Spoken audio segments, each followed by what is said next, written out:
Day 5 of week 13 at Urban Agoge. I'm out in the woods. I haven't really done a wild woods wander for a little while, and it's finally been dry enough. And we can head out. Some thunderstorms and stuff, so it's brought down a lot of dead wood. Quite a bit. It's very rolly underfoot.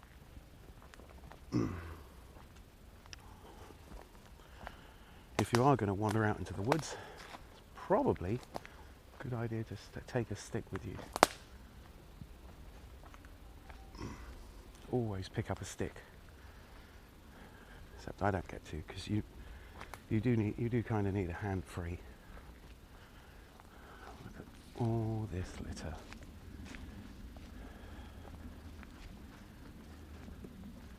You know, I think it really must serve the powers that be, whoever you deem that to be, whether that's the banks, corporations, governments, religions. It really must serve them for people to be venal and self-obsessed.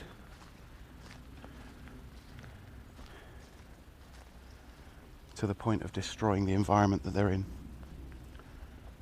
It's really hard to see beyond that.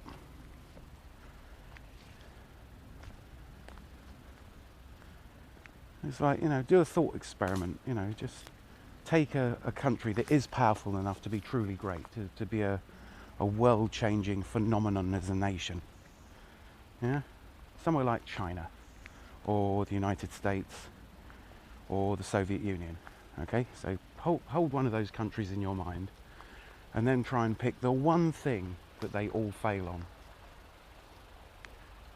The one thing that they all miss. They've got the economic power, they've got, to a certain extent, the organisation and the numbers of people and the population and the scientists and the infrastructure to do it.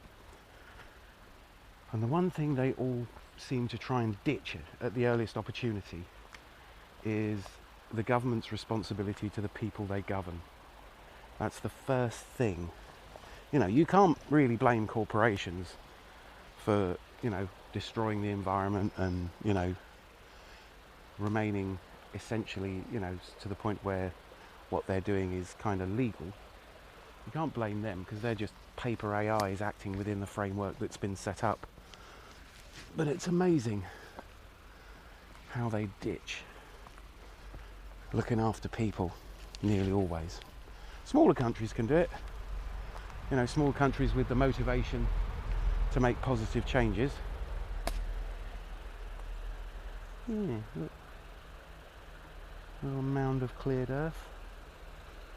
That's probably, well, I'm not entirely sure. It could well be moles.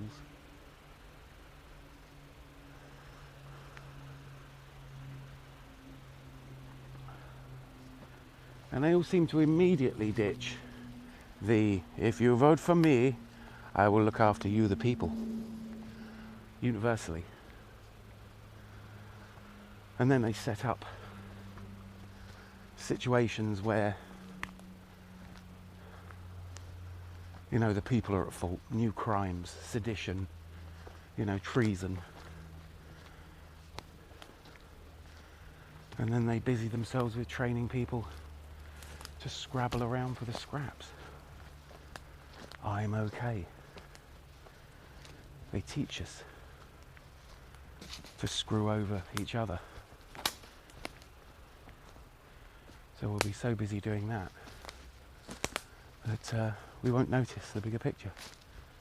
And maybe that's just human nature. I have achieved this, I will hang on to it for as long as possible.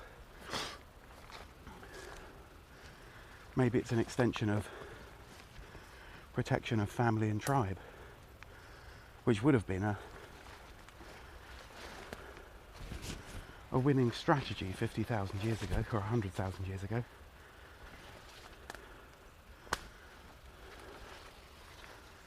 And then those people without leverage invent leverage with religion, or money, or laws, or the divine right of kings, or any one of the other markers that people in power use.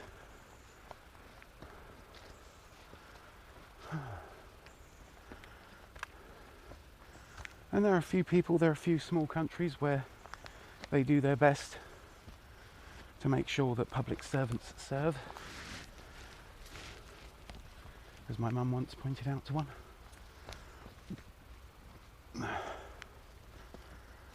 When she was being made homeless with a disabled child and another one on the way.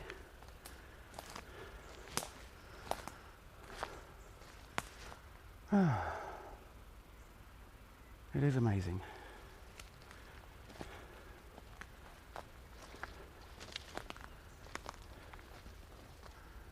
This is where universal basic income comes in. But before you have that, you know, we need to be ready to move.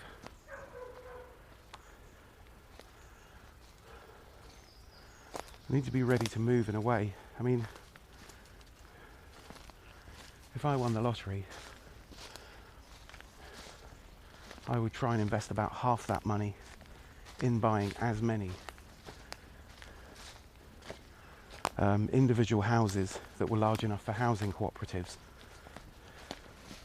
ahead of time, and carefully vet the people that were allowed in there.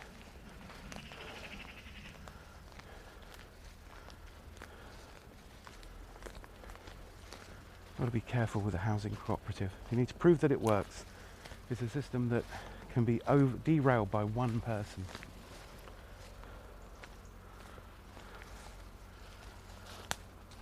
And we need a test bed of sorts, you know, people that are willing to go, right, okay, I get ridiculously cheap peppercorn rent for my room in this house, on the strict understanding that I'm not to be a dick, you know.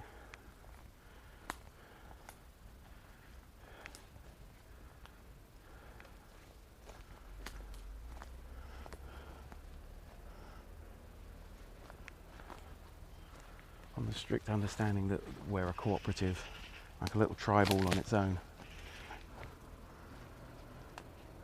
And I would be looking around for places where you could buy houses for next to nothing and start making those buildings safe, comfortable to live in, and then finding people who would benefit from being in a housing cooperative.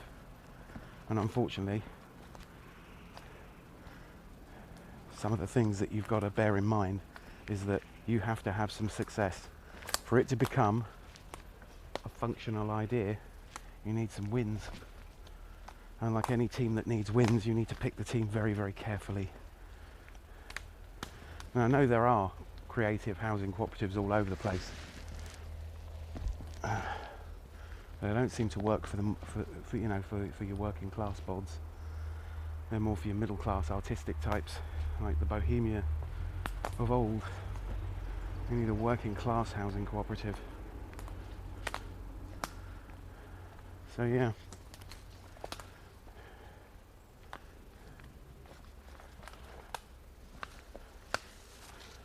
So that's a very difficult thing, social planning, without turning it into a dictatorship. And it's almost got to be a dictatorship. You need lifeboat captains. And if you don't understand the term lifeboat captain, I definitely recommend that you read another Heinlein book, not necessarily for the story, the main story as such. I mean, Heinlein tends to bury lessons in books. So things like Tunnel in the Sky or Farnham's Freehold. He was very into in an extreme situation, you need to have lifeboat captains, people that are, you know, kind of qualified to make those kinds of decisions. Yeah. But yeah, it's all very complicated. We need an option as a species. We need like an alternatives.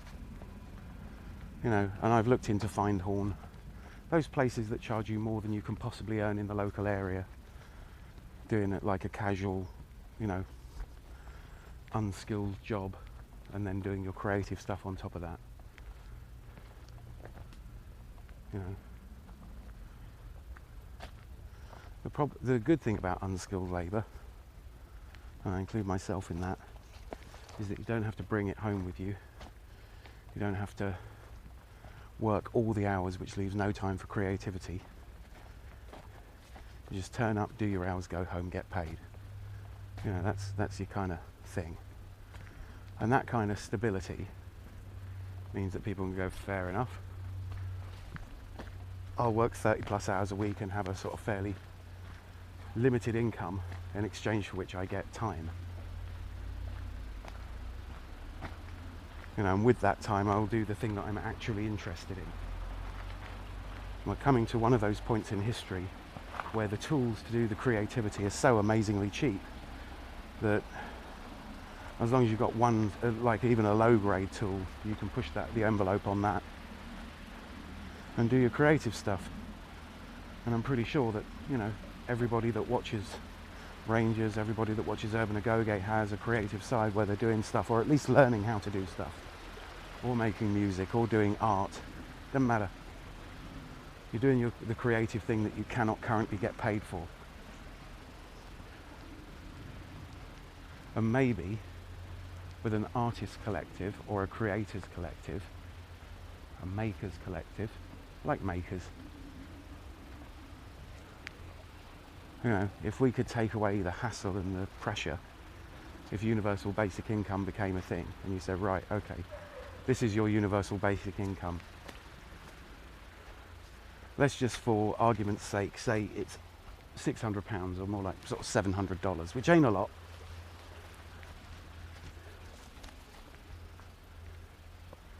You say, right, okay, here's the deal.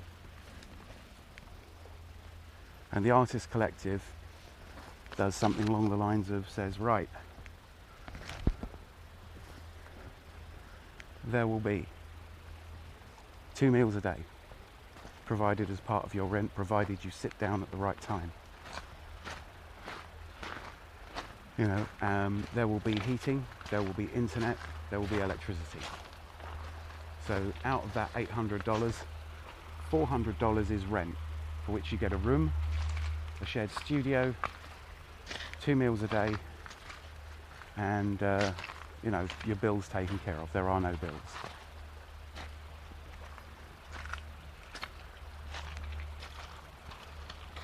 You know, and if you want to earn more money, like a youth hostel, you do work around the collective building. So you either do chores to take money off your rent, so you could be cooking one of the meals. You know, you get 2 shots to cook a meal. If you can't cook, then you don't get to cook anymore. You know, you get two strikes at doing any one of the jobs if you miss a shift without a good reason. If you do it badly, to the point where it's more or less like you shouldn't have bothered, then you know, you don't get to work for the collective like any other job. So you don't get paid in money, you get paid in a discount on rent, commensurate with the amount of effort you put in. And that needs to be accessible to pretty much everyone, you know, as and when it can be achieved. The water's still moving fast. Yeah. But you need to get in there ahead of time. So you would need some sort of semi-wealthy benefactor or a lottery win, and then you pour that option. You know, you buy a whole bunch of houses and you try it out. You know, then if it works, you've got your housing collective, that's ticking over, it's paying for itself, it's self-supporting. You start expanding it into a farming collective with the idea that you're going to automate everything as soon as possible. Everything that can be automated will be automated. You know, you go with something that's nobody's going to have a problem with. And the downside of lowest common denominator food and lowest common denominator surroundings is that, you know, it's lower than some people's expectations and higher than others. You know, you need a social contract which most people can agree with. You may need to understand that you're not necessarily going to get on with everybody in the housing collective. You may need to understand that there is a code of conduct. Not necessarily a super restrictive one. And you also need to understand that, there is a limit. And you can only move that limit on personal behaviour as mores change. So like once every 2 or 3 years, you then discuss what the code of conduct should be, see if it's working. So yeah, difficult. But, having a revolution where you overthrow society literally just allows people to,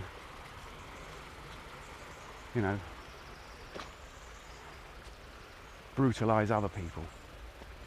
Sooner or later, when you have a revolution, the ends justifies the means to the extent that, look at this. That's why we need to opt out.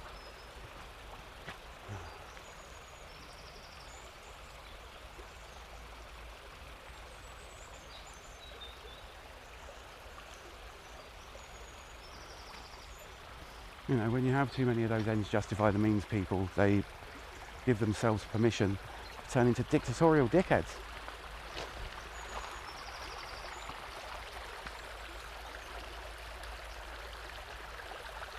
And they do. So we need to find those countries where such a collective is within the law. We need to find those people who can do it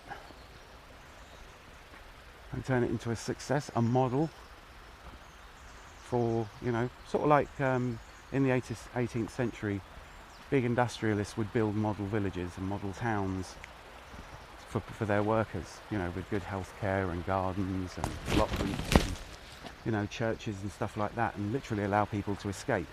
We need to do that without the need to profit off them. You need to have those places operate. And I think universal basic income is going to become a thing in the not too distant future. It's just a question of how much other people will take advantage of it. That's why we need places. If you wanted to make a success of it, you need a lot of money, and you need to rescue at least some people.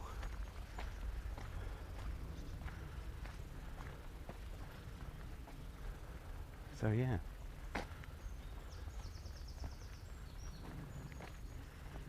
Maybe you need a house captain, an arbitrage.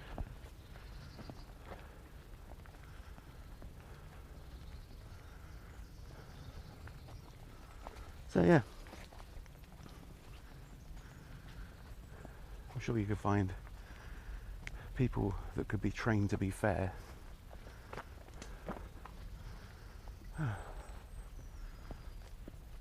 And not out and out dickheads. Maybe you need to give people a level of appeal above the house captain. That'd be quite something. The house captain could be a very interesting sort of a person. Someone capable of teaching agriculture, alternative power methods. Capable of teaching people self-defense and fitness. Capable of teaching one or more musical instruments. Sort of like the house captain gets to live there free, and maybe even, if you are doing a lot of jobs for the community, maybe you can earn a kind of free rent.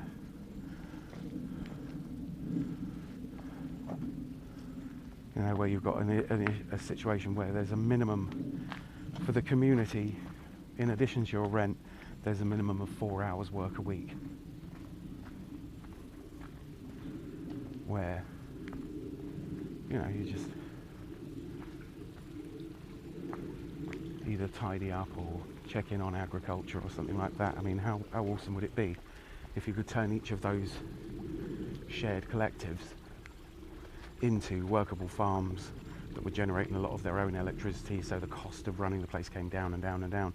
And then you basically get that back to the people. So if your house's, say, electricity cost drops to something close to zero, then it costs less to rent a room there. You know, that kind of thing. So we just eventually you could apply to join a collective based on who you were and how portable your skills were. Yeah, that's the sort of thing. We need to do that ahead of the general availability of universal basic income. I'll find somewhere to sit down. It's very wet down here. It must have rained pretty hard last night. At least I'm not wearing trainers. I'm going to sit down here. So yeah, maybe. I mean, if you got the concept of the Agoge or the Church of Server out to a whole bunch of people, you know, maybe we could make it happen. I mean, maybe we can find somewhere that's really cheap in a cheap city in Europe or America. You know, what's the cheapest house, you know, we can buy in America or in Australia? So yeah, how do we do that? How do we kickstart it? Maybe we should do that.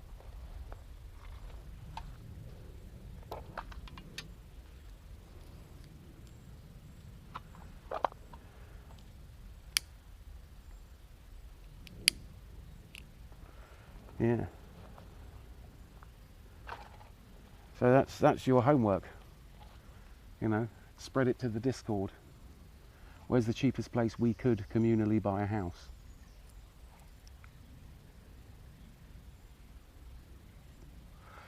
With money that we could consider to be throwaway. That's an interesting concept, isn't it?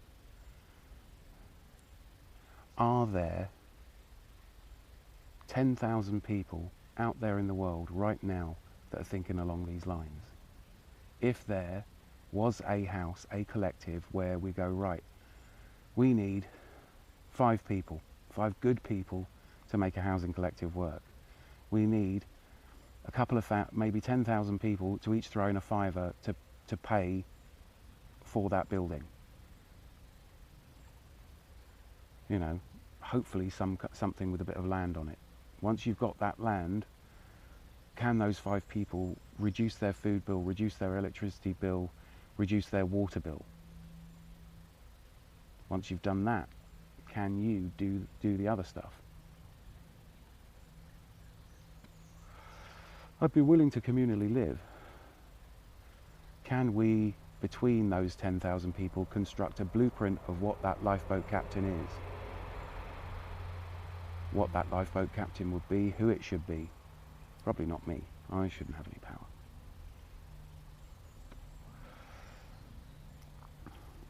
And then, essentially, we start Starfleet.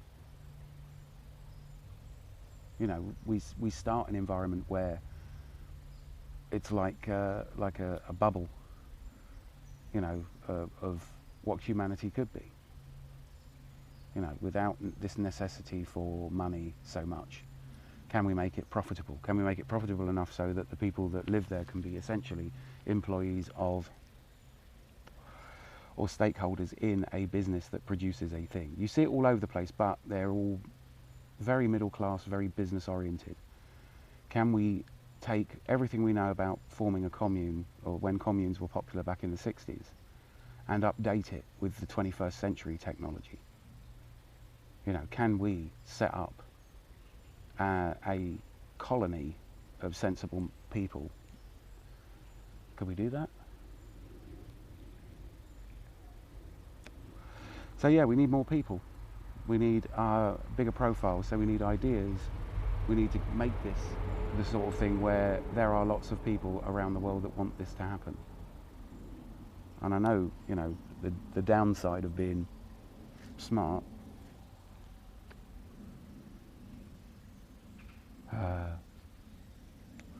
We interrupt our normal broadcast. I know that in various places in the world, if you live in a more rural area, you're going to see stuff like this all the time. But I've just seen a kingfisher fly past, and it's made me very happy. This is the second one, only the second one I've ever seen in my life. In the UK, they're extremely rare. That made me very happy. And the great thing about kingfishers is really hard to mistake them for anything else. They're like really fat and bright blue. So yeah, that's a nice thing. That means that the river is clean enough to support kingfishers.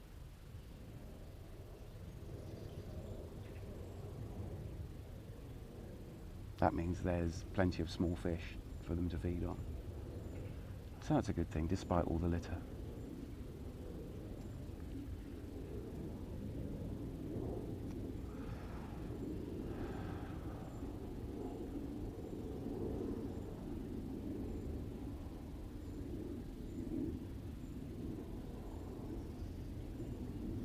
But yeah. So yeah, the only way we can ever make it better. I mean, I know we're doing the Agoge, it's a wander in the woods, you're improving yourself, but long term, we need people that are going to make a difference. And yes, I know I'm smoking on camera. Do not smoke, do not start. I want to quit. But yeah, it's a three-pipe problem, Watson. So yeah. So we need to do better, and we need to do better on a scale, in a way that's like scalable.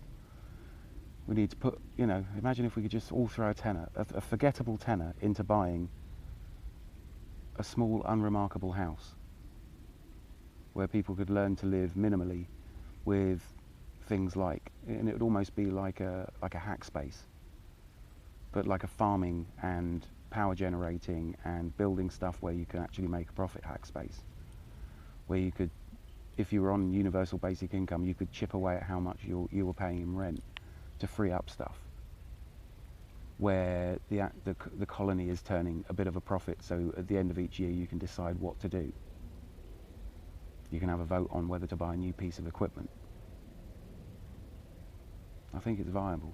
Maybe not even agriculturally. With those 2 meals a day that are guaranteed to you, that are nutritious and within your calorie amount for the day, with the opportunity to exercise with people and just create, almost like the First Earth Battalion, really healthy people that are capable of teaching each other and learning new skills or specialising. I don't know, perhaps it's just a pipe dream, perhaps it's too much to ask that in this whole planet there would be a way of creating a lifestyle that, people could get along with. Anyway, that's where I'm going to stop it for today, because the fact that it doesn't exist is depressing. Yeah, so I'm going to go back and wait one more day for my 3D printer, hopefully. So thanks for watching, and do take care.